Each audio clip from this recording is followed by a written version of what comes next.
A União Brasil e o Progressistas, o PP, oficializaram a federação entre os dois partidos. A liderança de Ciro Nogueira e Antônio Rueda. O grupo conta com uma força-tarefa de deputados e senadores e busca um afastamento do governo Lula. A reportagem é de Luciana Amaral. O lançamento da federação encheu o Salão Negro do Congresso, inclusive com caciques do PL, MDB e republicanos. Batizada de União Progressista, a federação vai ter 109 deputados federais, garantindo assim a maior bancada da Câmara. No Senado, fica entre as 3 maiores bancadas, com 14 senadores. Também deve ter a maior parcela dos fundos partidário eleitoral e o maior tempo de propaganda em rádio e TV. O grupo surge pregando responsabilidade fiscal e social, além da necessidade de uma reforma administrativa. Conjunto de medidas foi chamado de choque de prosperidade. E mesmo com 4 ministérios, o discurso adotado foi de oposição ao Planalto. Até dezembro, o comando da federação vai ser compartilhada entre Ciro Nogueira, do PP, e Antônio Rueda, do União Brasil. Já mirando a sucessão, o ex-presidente da Câmara, Arthur Lira, é um dos que almejam o comando do grupo. Apesar do festejo público, alguns parlamentares do bloco demonstram preocupação com o sistema de federações. Eles avaliam que uma federação pode até salvar siglas pequenas, mas para 2 dos maiores partidos do país e que disputam o mesmo espaço político da centro-direita, o resultado pode ser negativo. Há ainda rixas internas não solucionadas. Nos estados, há problemas até hoje entre ex-membros do PSL e do DEM, que deram origem à União Brasil. Isso faz com que os parlamentares cogitem migrar para outros partidos na próxima janela partidária. Apesar do risco de debandada, a perspectiva é de que o tamanho da federação seja suficiente para ocupar um papel central nas eleições de 2026. No cenário nacional, Ronaldo Caiado tem carta branca para seguir com a pré-candidatura ao Planalto. Mas uma decisão vai depender de conversas com o ex-presidente Jair Bolsonaro e com o governador de São Paulo, Tarcísio de Freitas. Nos estados, a intenção é emplacar pelo menos 70% dos candidatos a governador nas próximas eleições. Senador, discurso de oposição, DNA de oposição, mas uma presença dentro do governo Lula com 4 ministérios. Em 2026, essa federação estará com quem? Com Lula ou na oposição a Lula?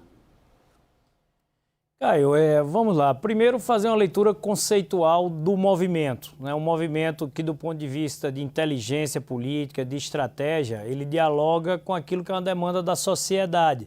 Há muito tempo, a própria imprensa brasileira, especialmente a nossa sociedade, cobra a redução do pluripartidarismo, a redução do número de partidos. Eram 33 partidos quando se começou o movimento de redução. Hoje, já no espectro menor, se começa a gerar uma identidade maior em termos de ideologia e diálogo, com a população. O Democratas mesmo, o meu partido de origem, já foi responsável por uma fusão com o PSL, que deu a União Brasil, e o União agora faz uma federação com o Progressistas. Então a gente acredita que, primeiro, estamos num movimento que dialoga com a sintonia que a sociedade exige de menor número de partidos.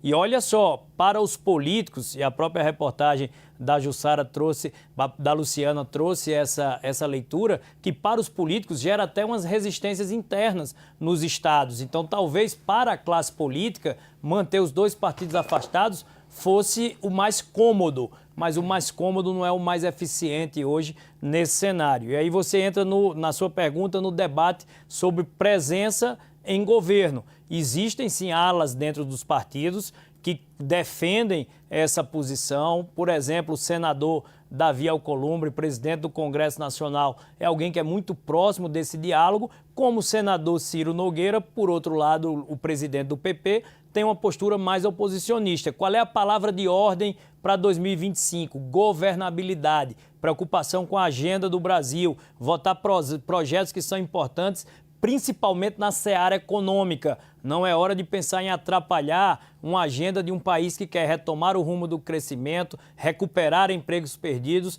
e voltar a crescer. Alianças políticas, a segunda parte da sua pergunta, ficarão para 2026.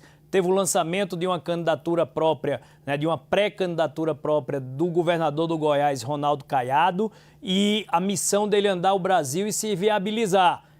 Discussão sobre candidatura própria ou alianças políticas fica para 2026. Daniel? Senador, o senhor estava falando aqui do enxugamento dos partidos. A gente tem uma cláusula de barreira que vai evoluindo ao longo do tempo e ela termina com alguns coeficientes em 2030. Se a gente olhar o horizonte para o final da década, quantos partidos cabem nesse cenário? Agora, vão ser partidos com identidade ideológica ou a gente vai ter uma redução de partidos só para fortalecê-los numa negociação com o governo de turno? Daniel, eu acredito que o diálogo entre sociedade e política, ela vai fazer com que os próprios partidos gerem uma identidade própria.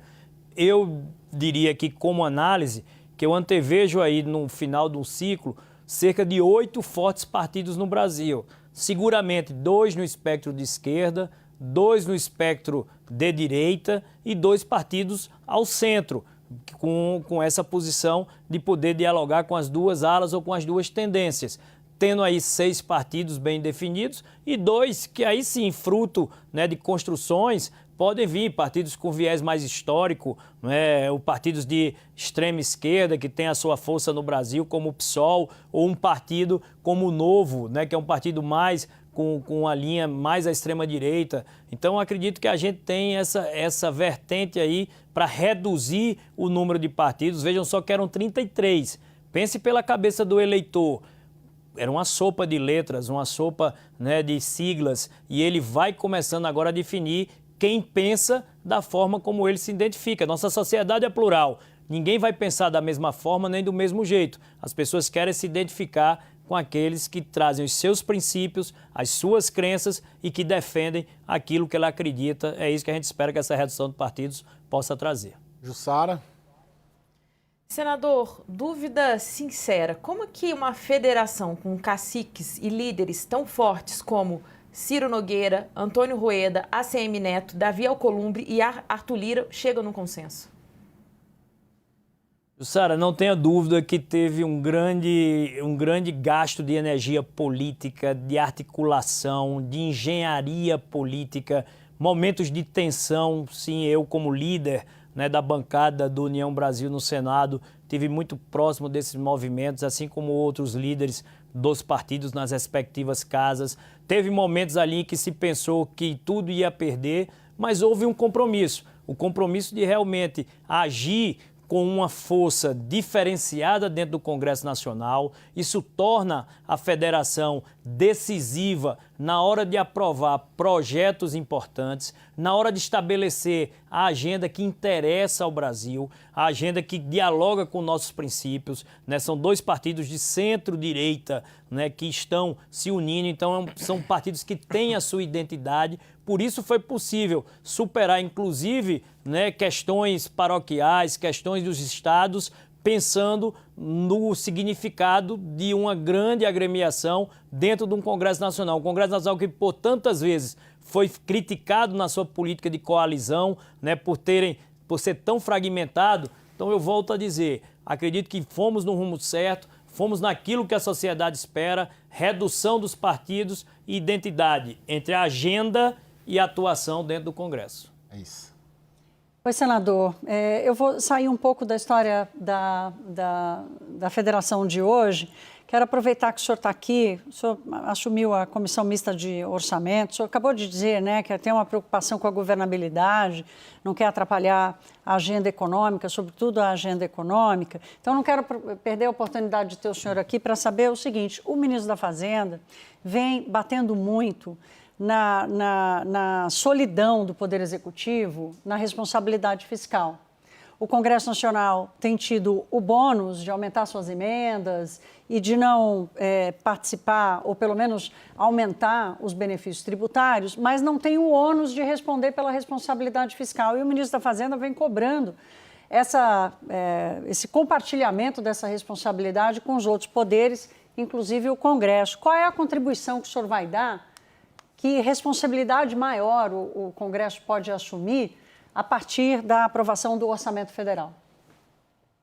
Thaís, minha boa noite a você. Uma pergunta importantíssima, indo para essa seara da agenda econômica. Como o próprio Caio falou na introdução da entrevista, a gente tem sido uma voz presente, atuante e com conhecimento na dinâmica da discussão das agendas políticas que interessam ao Brasil. Temas como reforma tributária, desoneração da folha de pagamento. Agora, por exemplo, a relatoria de um tema importantíssimo, devedor quanto mais, ou seja, empresas que são abertas para sonegar, que destroem o mercado legal, acabam com a concorrência, prejudicam o bom ambiente de negócios, empresas que abertas já têm ali um link com o crime organizado, facções, milícias, né, que fazem da sonegação seu mecanismo, né, de concorrência. Então, o Congresso ele tem se dedicado a agendas econômicas, né, de interesse do governo e que aumentam a sua arrecadação. Então, quando o ministro Haddad diz que o Congresso não tem contribuído, é só olhar para uma memória curta de projetos que nós votamos de aumento de arrecadação do governo,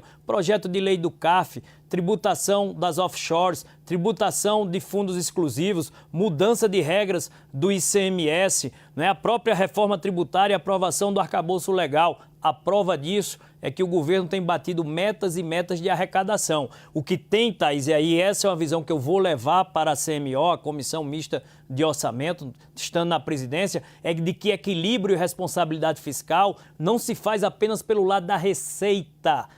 Aumentar a alíquota, aumentar impostos para arrecadar e arrecadar. Estão esquecendo de também fazer o equilíbrio pelo lado da despesa, qualificar o gasto público, eliminar o desperdício, reduzir custos. E o governo tem que ter o olhar também para esse lado e concordo, tem que ter essa responsabilidade compartilhada com o parlamento e na minha presidência CMO, o ministro Haddad sabe que tem a porta aberta para exercer esse diálogo. Senador, posso aproveitar essa deixa?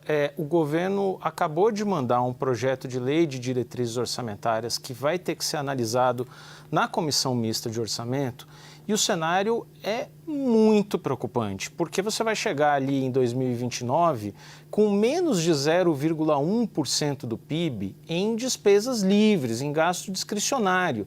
Isso significa uma paralisação da máquina. Agora, a gente fez uma entrevista na semana passada com a ministra do Planejamento, Simone Tebet, e aí quando ela é questionada que solução que o governo pode propor para isso, ela diz muito claramente o seguinte: olha, a gente está 1 ano e meio menos ainda da eleição. O momento de propor, realisticamente, do ponto de vista político, não é agora.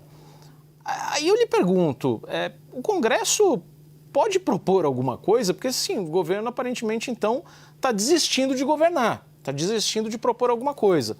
Uma solução para liberar mais o gasto discricionário é só em 2027 no novo governo? Enquanto isso, a gente fica assistindo de camarote?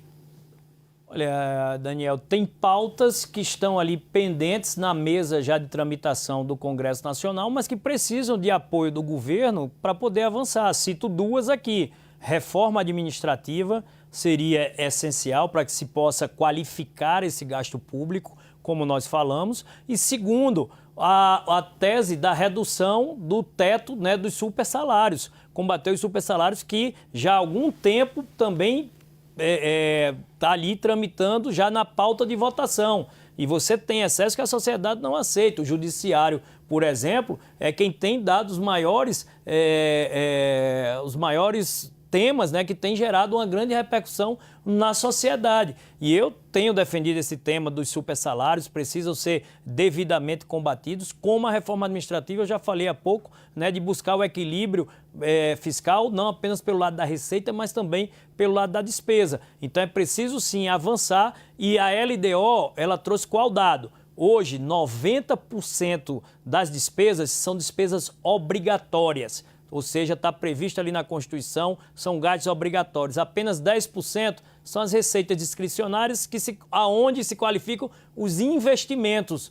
Não é na parte dos investimentos que está a solução do problema. A solução do problema está nos gastos obrigatórios, as despesas vinculadas, né, que nós temos com diversas áreas setoriais, os gastos com previdência, com juros, outros tantos temas, né, que nesses gastos obrigatórios é onde o governo tem que ter a coragem de colocar o dedo na ferida, ter a base dentro do Congresso para poder apoiar essas medidas e trazer reformas estruturantes.